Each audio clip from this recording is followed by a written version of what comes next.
A free exhibition designed to celebrate China's success in developing Tibet.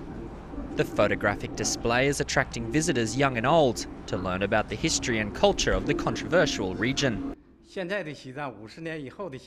Now, after 50 years of development, I still haven't been there.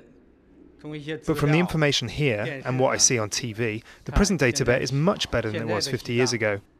The difference is like heaven and earth. In 1959, the Dalai Lama fled Tibet after a failed uprising against Chinese rule. Ever since, the central government has promoted the takeover as democratic reform. During last year's anniversary of the uprising, riots broke out in the Tibetan capital Lhasa. Monks and lay people venting their anger over what they call widespread repression of the Tibetans under Chinese rule. The central government has laid the blame for the unrest on the Dalai Lama, accusing him of inciting separatism. It's a view that has taken root here. I don't know why they rioted.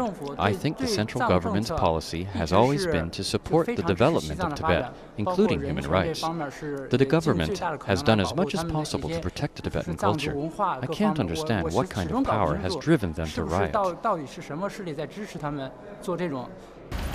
It's hard to present a different side of the story.